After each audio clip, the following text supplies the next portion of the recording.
Commander Zethkar had heard the stories about humans, of course. Every species in the Galactic Federation had. They were the newest members, barely a century into space travel, and already making waves with their reckless abandon and apparent disregard for basic physics. Humans are fragile, the Altarian science texts proclaimed. Their homeworld's atmospheric pressure is barely sustainable, and their bodies require constant environmental support. Exposure to vacuum results in immediate death. Zethkar believed this completely. Why wouldn't he? The Altarians were the premier xenobiologists in the galaxy, having studied over 3,000 species across 47 star systems. Their research was gospel, which made the current situation all the more impossible. The bridge of the crystalline dawn hummed with confused chatter as his crew stared at the scanner displays. 3 hours ago, they had rescued survivors from the human cargo vessel Lucky Strike after pirates had disabled her engines and life support. Standard procedure dictated they jettison the damaged ship after transferring all personnel and valuable cargo, except they had miscounted. "Sir," Lieutenant Vexani called from her station, her crystalline voice tinged with uncertainty. "The scanners are detecting a life sign aboard the derelict." "Impossible," Zethkar replied, his 6 eyes focusing on the display. "We evacuated all 37 crew members. I counted them myself during decontamination. The signature is faint, but consistent with human bio-readings," Vexani insisted. "But sir, the Lucky Strike has been without life support for 4 hours. The hull breach in Section C vented all atmosphere to space." Zethkar's mandibles clicked in confusion. No human could survive that long in vacuum. Their blood would boil, their lungs would rupture, their soft tissues would freeze. It was basic biology. "Launch a probe," he ordered.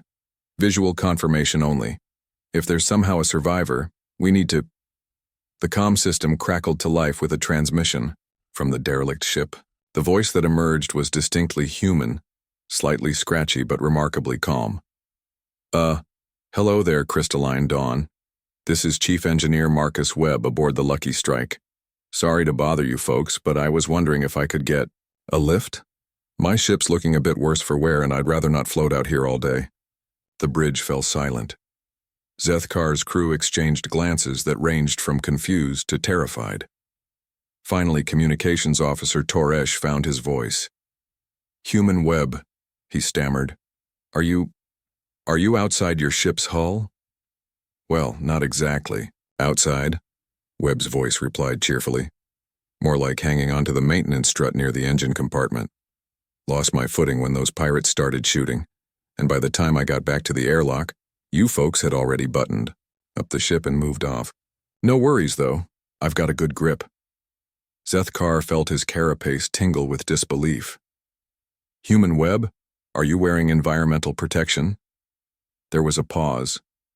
"You mean like a spacesuit?" "Nah, didn't have time to grab one. I've got my work coveralls and my lucky wrench, though. That counts for something, right?" The silence stretched for several heartbeats.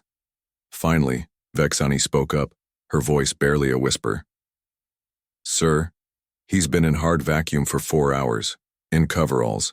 "I heard him," Zethkar replied faintly. Folks?" Webb's voice cut through their shock. "I don't mean to be pushy, but it's getting a bit chilly out here and I've got a poker game with the boys in an hour. Any chance of that lift?"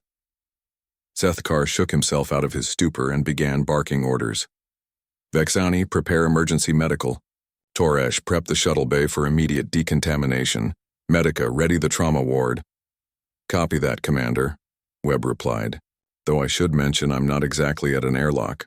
More like, well, I'm sort of on the outside of your ship now." Every eye on the bridge turned to the main view screen, which showed the exterior hull of their vessel. There, clinging to the communications array with one hand and waving cheerfully with the other, was Chief Engineer Marcus Webb. His coveralls fluttered slightly in the solar wind, his hair was frozen solid, and his skin had taken on a distinctly blue tint, but he was undeniably alive and conscious. "Howdy," he called out, apparently unconcerned that sound couldn't travel through vacuum. Somehow his helmet comm was still working despite the obvious lack of a helmet. "This is impossible," Zethkar muttered, his certainty in Altarian science crumbling. The vacuum should have killed him instantly, his blood should have boiled, his lungs should have exploded. Yeah, well, Webb's voice came through clearly. I never was much good at following rules. Mind if I come aboard? I promise I won't drip on your nice floors. 20 minutes later, Webb sat in the medical bay wrapped in thermal blankets, sipping hot coffee and chatting with the medical staff as if he had just come in from a particularly brisk walk. Dr. Medica ran scan after scan, each one confirming what should have been impossible. Except for minor frostbite and some dehydration, the human was in perfect health. How? Dr. Medica asked, her instrument still in her tentacles as she stared at the readings. Every biological model we have says you should be dead, multiple times over. Webb shrugged and took another sip of coffee. My gran always said I was too stubborn to die easy. Plus I held my breath real good. Learned that trick from my cousin Billy. He could stay underwater for nearly 10 minutes when we were kids. But the pressure differential, that was unpleasant, Webb admitted. Felt like the worst case of gas I ever had, but it passed. And the radiation? Well, I do have a nice tan now. Webb grinned, gesturing to his slightly reddened skin. Zethkar entered the medical bay, still trying to process what he had witnessed. Human Webb, he began carefully. You do understand that what you just survived is considered impossible by every scientific institution in the galaxy. Webb looked genuinely puzzled. Really? Huh. Well, I guess nobody told my body that. Good thing too, or I might have been in real trouble. As Zethkar walked away, he made a mental note to update the Federation databases. Apparently, the Altarian research on human physiology needed some significant revisions. Behind him, he could hear Webb asking Dr. Medica if she happened to have a deck of cards handy. After all, he did have that poker game to get to. The universe, Zethkar reflected, had just become a much more interesting and unpredictable place.